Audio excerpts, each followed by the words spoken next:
इस क्वेश्चन में हमें एक मिक्सचर के 3 कंपोनेंट्स अलग करने हैं। की आइडिया यही है कि हर कंपोनेंट की प्रॉपर्टी डिफरेंट होती है और हम उन प्रॉपर्टीज का यूज करके स्टेप बाय स्टेप सेपरेशन करते हैं। Let's use a simple diagram to make the relationship easier to see. चलो पहले सोचते हैं कौन सा कंपोनेंट किस प्रॉपर्टी से अलग होगा। कैम्फर या अमोनियम क्लोराइड हीट देने पर बिना लिक्विड बने डायरेक्ट वेपर बन जाता है, इसको सब्लिमेशन बोलते हैं।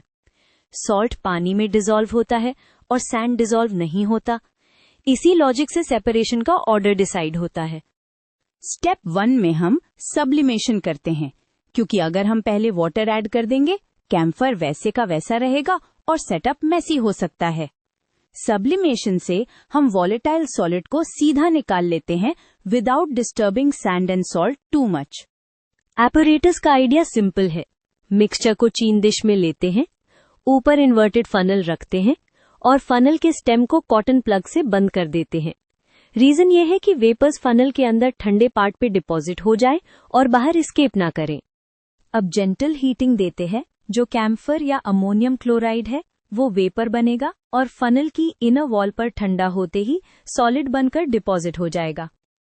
ऑब्जर्वेशन यही होगी, फनल पर व्हाइट क्रिस्टल्स का डिपॉजिट और डिश में बाकी सैंड प्लस सॉल्ट बचा रहेगा। डिपॉजिट को स्क्रैप करके कलेक्ट कर लेते हैं। नाउ रेजिड्यू में सैंड और सॉल्ट है। इनको अलग करने का बेस्ट टूल है वाटर, क्योंकि सॉल्ट डिसॉल्व हो जाएगा और सैंड नहीं। इस स्टेप का पर्पस है सॉल्ट को सोल्यूशन फॉर्म में ले आना, ताकि सैंड को फिजिकली फिल्टर किया जा सके। अब फिल्ट्रेशन करते हैं। फिल्ट्रेशन का लॉजिक सिंपल है। इनसॉल्युबल सॉलिड यानी सैंड फिल्टर पेपर पर रुक जाता है और सॉल्ट सोल्यूशन नीचे फिल्ट्रेट बनकर आ जाता है। ऑब्जर्वेशन, फिल्टर पेपर पर सैंड का रेजिड्यू और फिल्ट्रेट क्लियर सॉल्ट सोल्यूशन होता है। सैंड को थोड़ा पानी से वॉश करना हेल्पफुल होता है, क्योंकि अगर कोई सॉल्ट सैंड के साथ चिपका हुआ हो तो वो भी डिसॉल्व होके निकल जाता है। फिर सैंड को ड्राई करके कलेक्ट कर लेते हैं। ये स्टेप प्योरिटी इंप्रूव करता है, इसलिए इम्पोर्टेंट है। लास्ट में सॉल्ट को रिकवर करना है। फिल्ट्रेट को इवेपोरेटिंग डिश में ले जाके हीट करते हैं।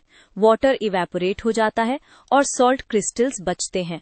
ऑब्जर्वेशन है कि वाटर लेवल कम होता दिखेगा और एंड में सॉलिड क्रिस्टल्स फॉर्म हो जाते हैं। चाहे तो क्रिस्टलाइजेशन के लिए थोड़ा कॉन्सेंट्रेट करके कूल भी कर सकते हैं।